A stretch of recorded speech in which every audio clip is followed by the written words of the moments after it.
জয় যিশু। সকলকে ধন্যবাদ এবং মহান ঈশ্বরকে ধন্যবাদ দিই, যার একটি বার তিনি আমাকে সাহায্য করেছে তার বাক্য বলার জন্য।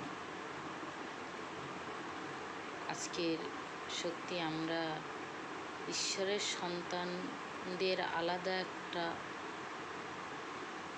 বৈশিষ্ট্য, আলাদাভাবে মানুষের চেনে।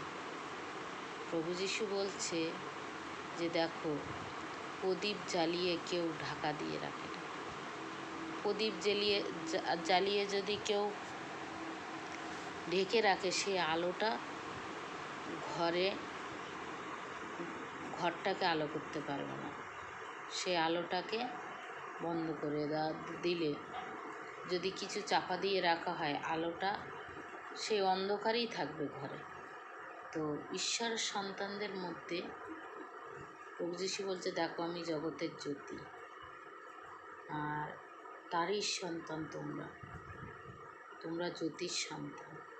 তা সত্যি আমরা যদি ঈশ্বরের সন্তান হয়ে থাকি, তাহলে আমাদের আচার ব্যবহার দেখলেই বুঝতে পারবে মানুষেরা যে আমরা ঈশ্বরের সন্তান।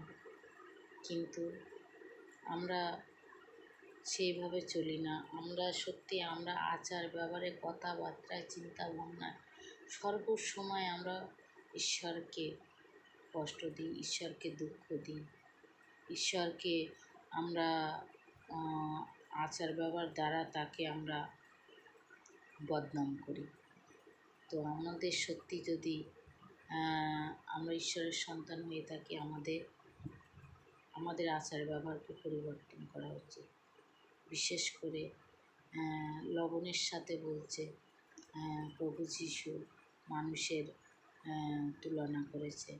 লবণ বলছে, দেখো লবণের যদি স্বাদ না থাকে, তাহলে সেই লবণ ফেলে দেওয়া ছাড়া আর কোনো কাজে লাগে না। লবণের যেমন একটা বৈশিষ্ট্য আছে,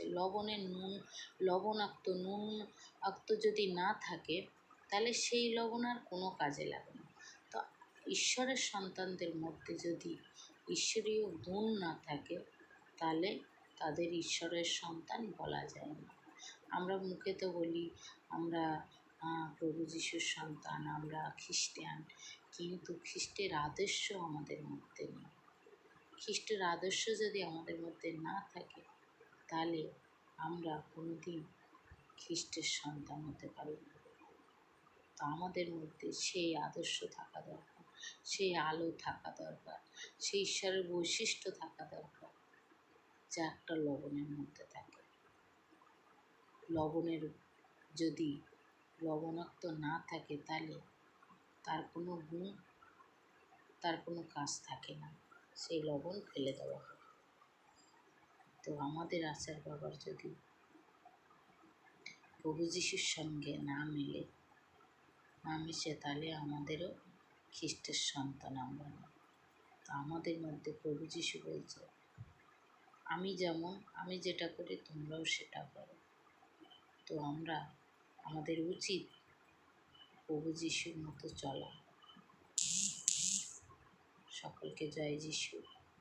আর সত্যি মহান ঈশ্বরকে ধন্যবাদ দিই যে আমাদেরকে প্রতিনিয়ত আমাদের কথাবার্তার মধ্যে, চিন্তা ভাবনার মধ্যে যেটা আমরা পাপ করি, অন্যায় করি, সেটা আমাদের দেখিয়ে দেয়। এটাই হচ্ছে আলো আর অন্ধকারের তফাৎ। সত্যি আমরা সেই লবণের মতো স্বাদ যেন আমাদের মধ্যে থাকে।